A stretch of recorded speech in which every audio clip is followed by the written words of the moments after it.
So honestly, the main thing that I noticed right away with the fourth episode of the third day, entitled Monday the Mother, was that I felt a lot more bored watching this episode than I had with the previous three episodes.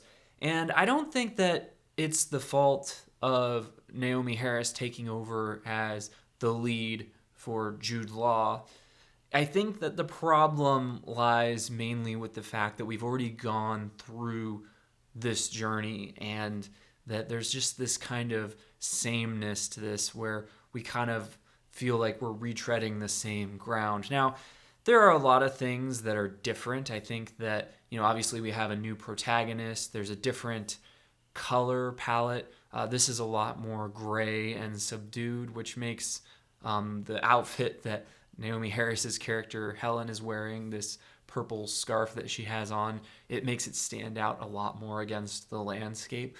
But I feel like this series has kind of gotten to a very sluggish place, and I'm not entirely sure what the justification for the next three episodes is. Now, maybe it will get more interesting as it goes along, as the first three episodes did, but I think that this is another challenge of having this series be kind of bifurcated into three episode segments. You have a new director, Philippa Lothorpe, a new cinematographer, a new composer. So it's basically like a sequel to the initial three episodes rather than being a continuation as such. Now, obviously, you get to see some of the characters that were in the initial series. You see Paddy Considine's Mr. Martin. Paddy Considine just got cast in the House of the Dragon prequel at HBO. Seems like they have a good relationship with him because he's been popping up in a lot of their projects lately. And Mrs. Martin, played by Emily Watson.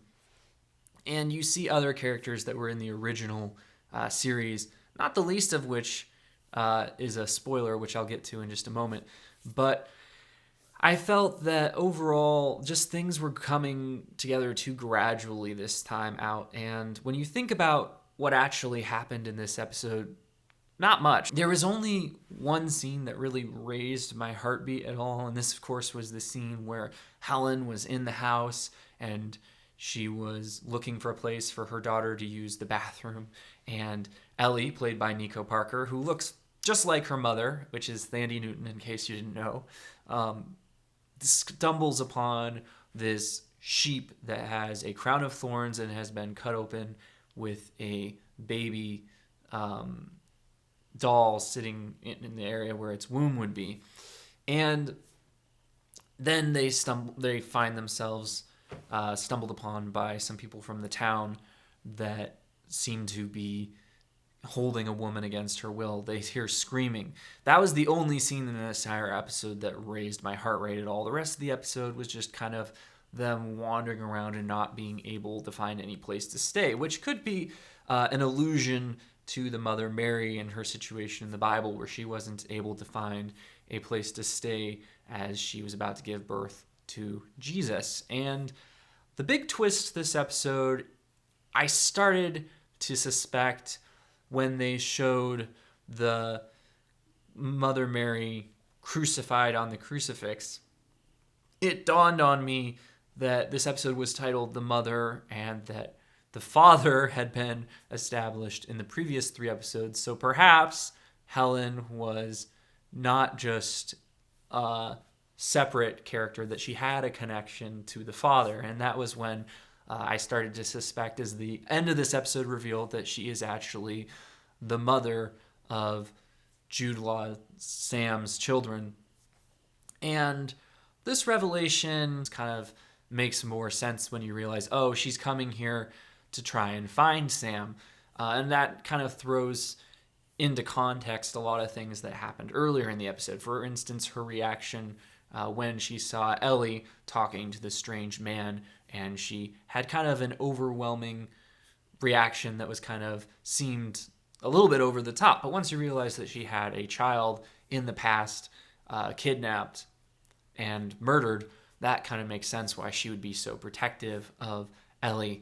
Other new cast members include Paul Kaye, who was in Game of Thrones. He played Thoros of Myr, and here he's playing a character entitled the Cowboy. We don't know much about him yet. We've seen some mysterious profile shots, and I barely recognized him. I've got pretty good facial recognition, but I barely saw that was who it was. We've also got Freya Allen from Netflix's The Witcher, playing one of Jess's daughters. That we haven't seen Jess yet, but she's going to be in subsequent episodes. And Jude Law apparently is going to be in subsequent episodes. He featured heavily in the teaser for next week's episode.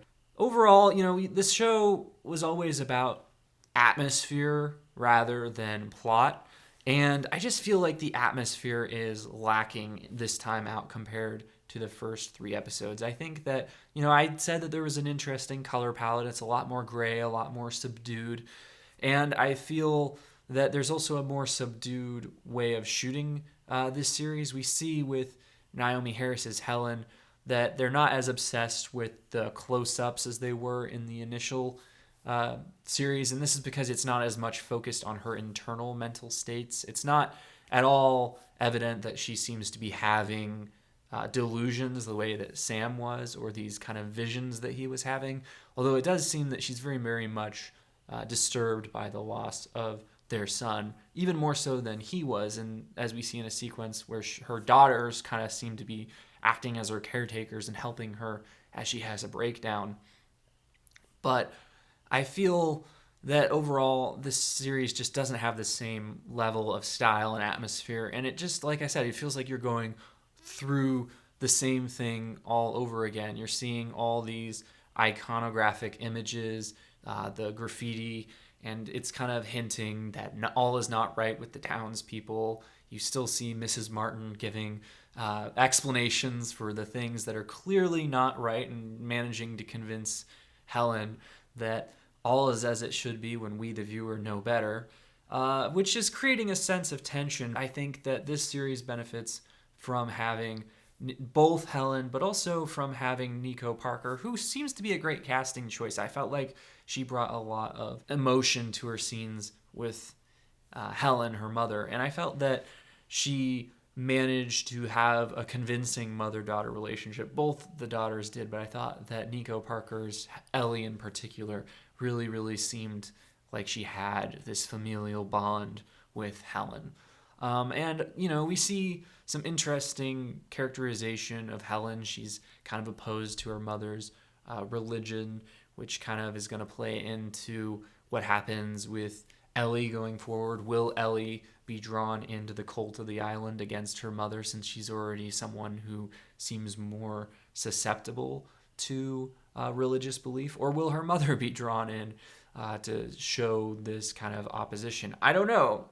I think that it'll be interesting to see what Helen's reaction is when she encounters Sam, if she eventually encounters him, and what her reaction will be to their son. Is this their son? My theory about the last episode, that Sam was dead the whole time, turns out to be utter poop, but I think that someone had a really good theory in the comments of that video that perhaps the locals took the clothes that Sam had been throwing into the river and put them on a local child, and this isn't actually his child, and that Sam is delusionally seeing what he wants to see, which I think is a really good theory, and it will make it interesting when Helen encounters the child, if she recognizes it as their son, or if she says, no, that's not our child. But overall, slower, not as interesting. The atmosphere wasn't as strong, but I'm still intrigued, still enjoying it. I've gotten through 4 episodes of this, so I'm definitely going to watch it to the end. But those are just my thoughts. Let me know what you thought in the comments, and subscribe now if you want to see more videos like this one.